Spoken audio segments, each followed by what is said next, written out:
Hello everyone, welcome back to the Tech Sharmit podcast. Today I'm thrilled to introduce a very special guest, Maria Korneeva, who is joining us all the way from Germany. Maria is one of the well-known Google developer expert for Angular community and a passionate front-end developer.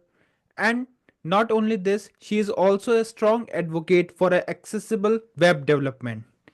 Beyond her development work, Maria is an active speaker, workshop conductor, and a mentor sharing her knowledge at tech events through her writing as well. So, today we will dive into Maria's journey, her thoughts on Angular. But before we proceed, I would like to thank Maria for joining us today in this episode. And now I request you to please initiate the discussion by telling us something about yourself. Thank you. Thank you for the invitation and warm greetings from Germany. My name is Maria Korneeva and I'm a freelancer, so I could, invent any role for myself. I call myself front-end technology lead. Currently, I'm working on a book on accessibility and also conducting workshops, as you already mentioned. Yeah, and if I'm not busy with doing that, I'm working on front-end development projects day by day. Okay, so let's know more about your journey. So let's start with your initial days because we all know that you have such a diverse background in linguistics, business informatics, and now as a front end development. So how did your journey into tech begin, and like what were those initial things that inspired you to focus on front end development? Yeah, well, my journey wasn't linear at all. When I was 4, I wanted to sell ice cream because I love ice cream and I thought it was for free. But then I found out, no, it's not. So I had to switch careers or my dream jobs. So I wanted to become an astronaut. Well, this didn't work out neither. And then I moved with linguistics because my family and my friends told me that I'm good with people and I really enjoyed teaching something. I was also interested in informatics back then in the high school already, but my mother told me that this is like a man's world and I'm already a short-sighted person, so set it aside and do something else.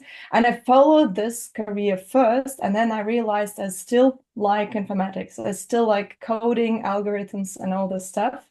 So I decided to study again, to study informatics. I went to Germany for that. And there, after my bachelor studies, I realized with business informatics, you can do everything. You can go into accounting and support some solutions there. You can, we had some courses on economics. We had some courses on information retrieval, backend, front, and whatnot. So it was a hard time to choose. And then I realized, well, front end is something that you see. You have your immediate Right. reward. With a couple of lines of code, you can break the whole layout, or you can make it more beautiful, usable, etc. So I realized this is where my motivation comes from. Okay. And now, as we can see that after deciding these things, you have become a great leader in this IT industry as a Google developer expert for Angular community as well. So you are really doing a great job. And you know what? Like whenever there is a discussion regarding Maria, everyone is mentioning that you are someone who is fast learner and enjoys being challenged through different kind of tasks. So, can you share a moment like in your career where you faced a significant challenge into any of your project and like how it helped you to grow? Yeah, well, thank you for your kind words. I think it was not just one task or one Okay. particular challenge. It was the transition phase. When I was a Hmm. student and I was working for some IT projects, I always had a tutor or someone who was smarter than me or who could solve my problems if I couldn't. And at some point, I became a manager at the company, and I realized now people are coming to me, and I had a great fear. What if I cannot solve their problems, and I had no one to go to. And the breaking point was the realization that, well, there is internet and the whole communities. There are a lot of people there in the whole world that I could ask or we can exchange. And that helped me to grow, and now I have the safety in me. If not, then I still can, ask someone else, and in the whole world there will be for sure some person that might have the answer. Okay. So Maria, at this point, I want to ask one question for those freshers like who have recently started their career into IT industry. So let's say if they are also facing such kind of scenarios in their initial days. So what are some piece of advice you would like to give? Like what should be their approach in order to tackle those kind of challenges or obstacles? Well, I'd say, first of all, try to understand the underlying problem. What is it?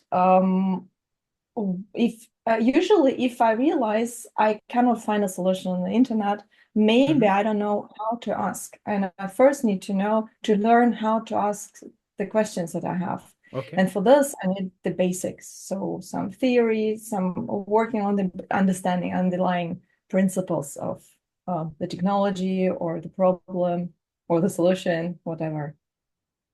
Okay. All right. And now I think we are good to start the discussion regarding the tech events like workshops and mentoring developers directly by interacting with them and speaking at tech event because this is also one of your expertise. You are actively involved in speaking at different kind of tech events, conducting various workshops and mentoring developers of different community, right?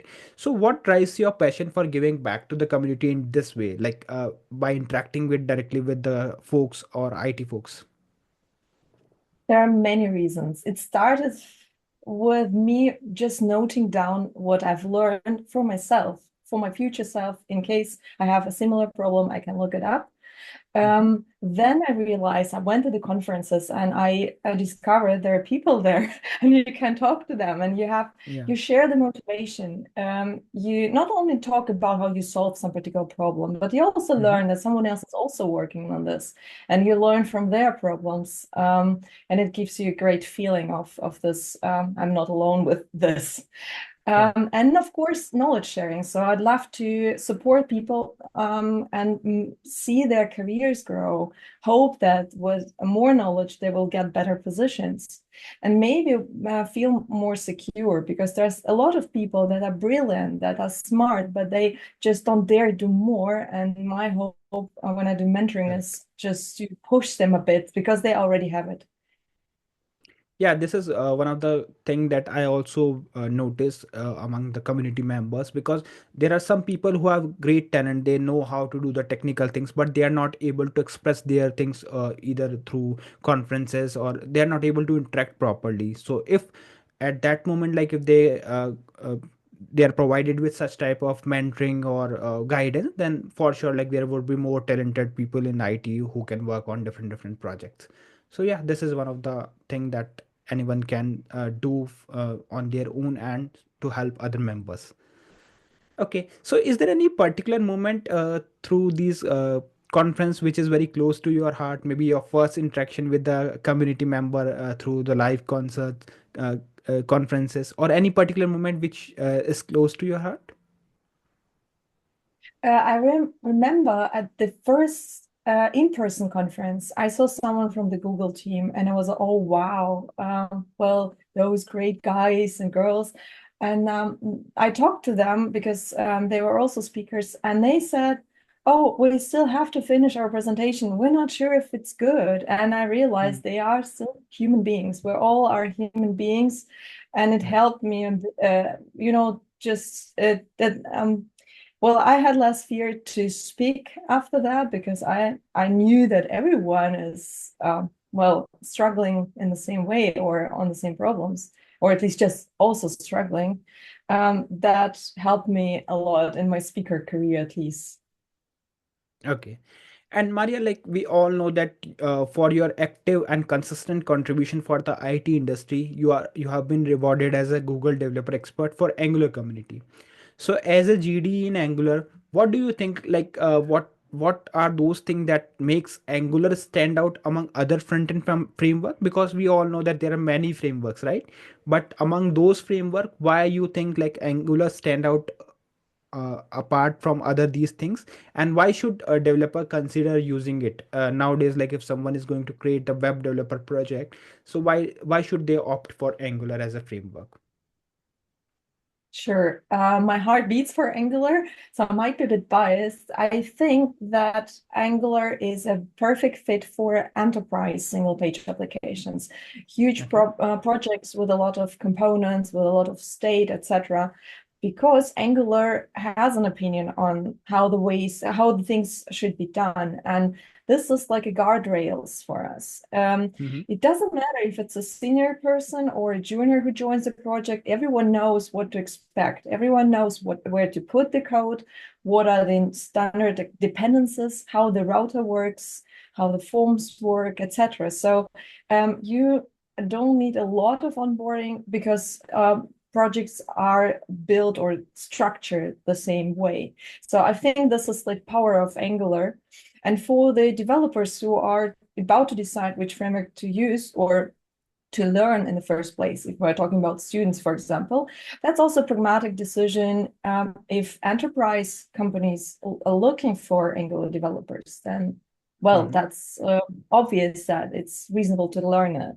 And as of now, there are a lot of enterprise companies that are um, based on that have Angular-based applications. Okay. And Maria, like whenever there is a discussion around Angular, we all know that this is one of the best Angular front-end framework, right, for the web developer project. But still, there are some myth moving around the Angular and some misconception is there. So, as an expert, how do you look at those misconception that is moving around Angular, and how do you address them in your work and talks? Because you are interacting day by day with different people, so how you focus on those kind of pitfalls, or I would say the misconception of Angular? Well, depends on a misconception, I must say. Usually, there are a lot of people behind the solution who gave a thought on the solution, so it already implements some best practices in it. Mm-hmm. Google itself has tons of applications which use Angular under the hood.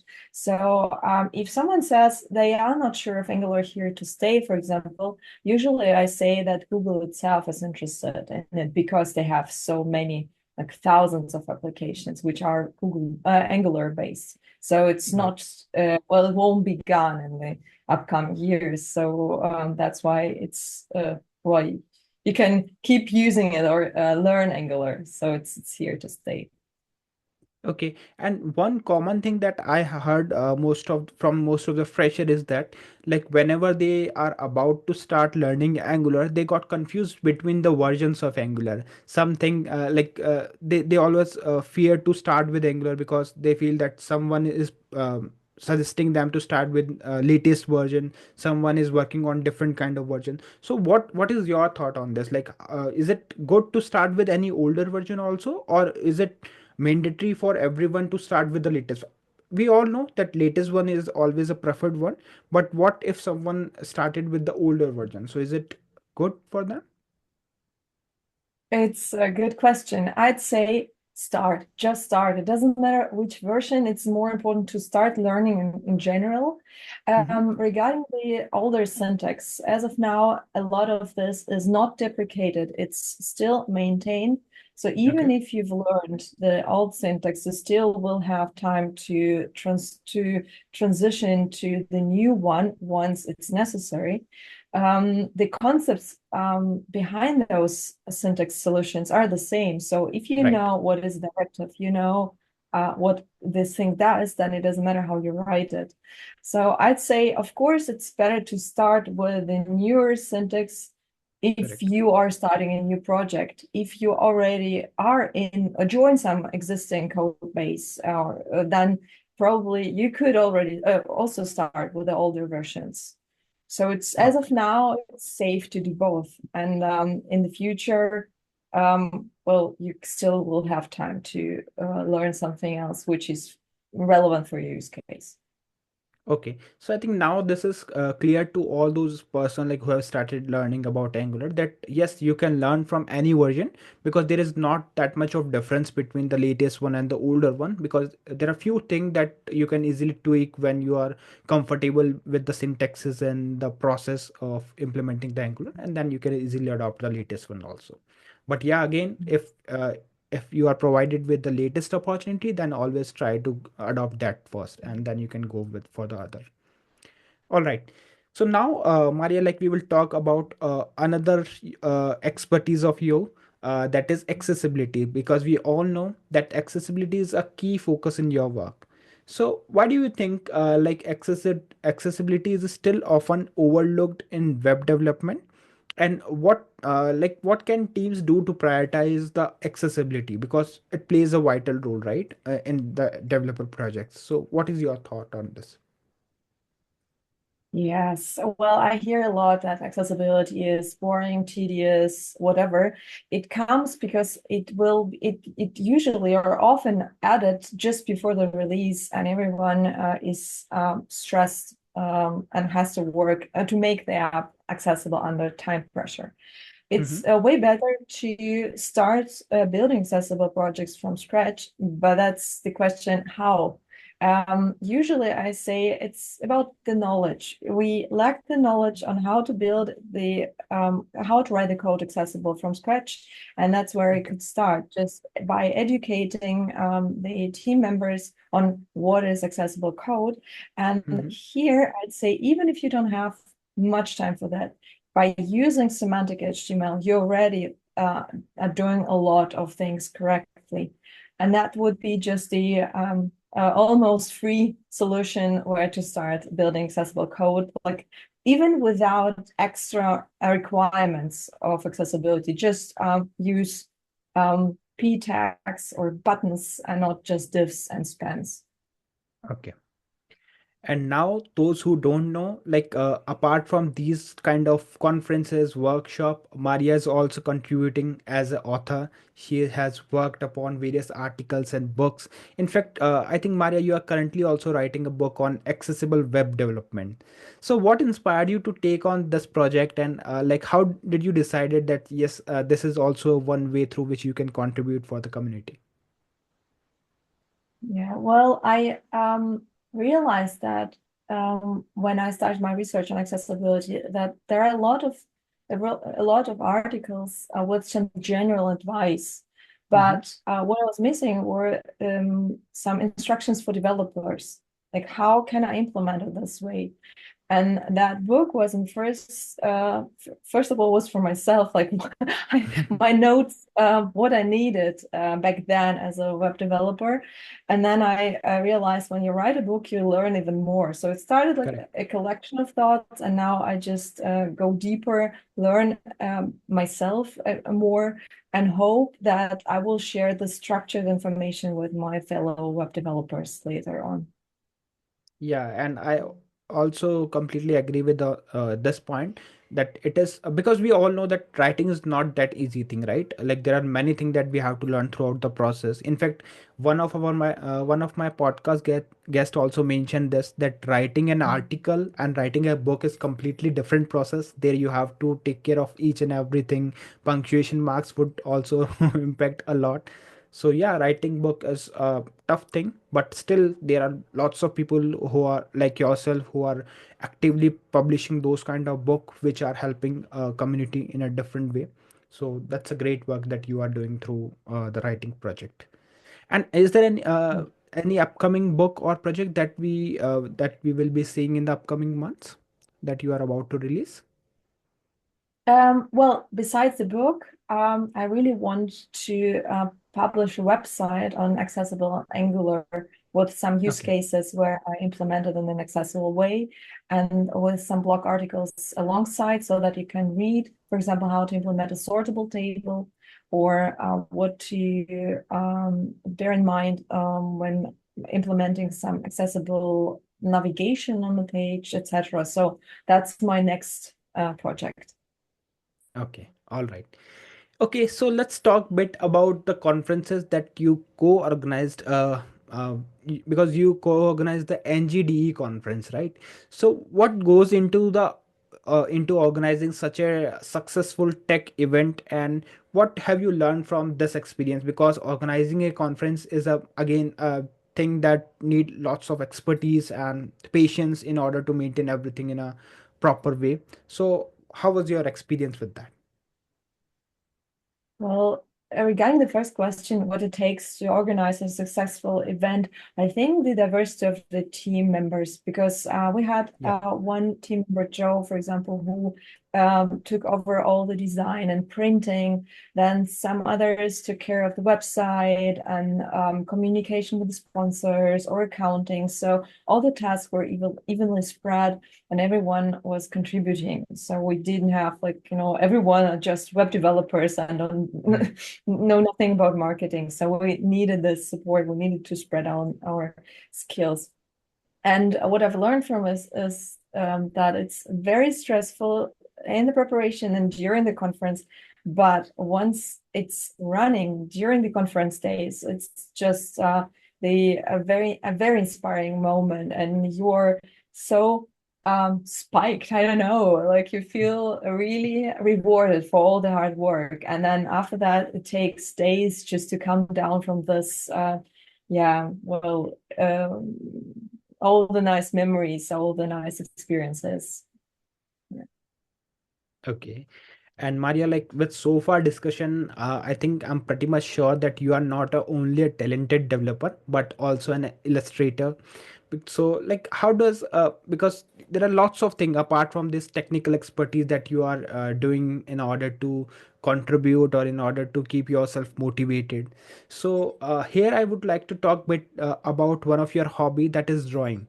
So, how does your love for drawing influence the way you communicate technical concepts, especially in your articles and talks? Thank you. In my articles and talks, I usually try to use some cute pictures to depict Okay. something very approachable. And I also work with emotions. I start with some sad smiley, and then once the problem is solved, it's like a happy smiley or this little girl in my articles, just to bring some emotions, which help us to memorize things or relate to the things, and again to memorize them. That's why because of that. In my job, I also use quite a lot of pictures. Actually, my colleague called me once like this with the pictures, the girl with the pictures, because I usually, if I notice that discussion is going nowhere, people are not Mhm. talking to each other because they have different concepts in their minds or just don't understand each other. I stand up and I go to the flip chart and I draw, because once we have this drawing, that's one thing that unites us, because everyone has the same ground and everyone doesn't have to interpret it. Everyone sees what was said, and then on Correct. this common ground you can argue about it, so it really helps. Okay. And like apart from this drawing and such kind of activities, is there any particular activity that you pursue in order to keep yourself motivated and inspired? Maybe any other hobby that you love to do in apart from your working hours?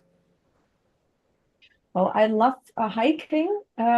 I don't know if it motivates me for the web development, but it gives me a good balance, a bit of movement to get my head free, see more nature. Yeah, to calm down. It's more like a second part of it. So yeah, I'd say this is my current hobby. Okay. So Maria, like we all know that you have mentored so many IT folks like who started their career into IT with a Angular or any other technology as well. So, but here we were just wanted to know about your mentors, the key people that have guided you, inspired you, and supported you. So, who were those people, and what did you learn from them? As of now, I really want to thank my reviewer of the book, which I'm working on, Matthias Reuter, because he's very thorough and very kind. So he left hundreds of comments on the book, which all are improving the quality of the code that I wrote, mentioned in the book, or some statements. So I'm sure that thanks to him, the book will be way better than without him. So that's my current hero of the moment. Okay. And like there are many things that we can discuss here regarding the Angular and your expertise, right? But we have limited time, so I just would like to ask my last question, and it is regarding the success, because we all know that success is different for everyone, right? Everyone has their own meaning of success. So what do you think? What success mean to you? For me, success is achieving your personal goals. First of Okay. all, it's being able to set your personal goals Mm-hmm. independently from the society, from the family, from whatever other Correct. outer source, your own goals, and then the success is meeting those goals. So it's the internal process. I think everyone can be successful irregardless from what the society says. It's more of this fulfillment. Okay. And just before winding up this discussion, I would like to ask one last question. And this is regarding the lesson. Because throughout your journey, like what one lesson you have learned that you think that, yes, this is the thing that everyone should, like others can also implement in order to pursue their work in a proficient way. So, one lesson you have learned from your journey so far? I'd say it's about teamwork and networking. One can be strong, but Mhm. if you want to go, like there's a Chinese proverb, if you want to go far, um, if you want to go fast, go alone. If you want to go far, go with some people. So if you are Correct. networking, you always get support, you always get some opportunities, options, whatever. So this is something that I learned throughout the whole career changes and throughout my whole life. All right. Okay, so thank you so much, Maria, for joining us today in this episode and for sharing your expertise with everyone. It was really very nice talking with you, and I hope you also enjoyed the discussion. So, thank you once again for being a part of the show. Thank you very much for the invitation and for the thoughtful questions. Thank you.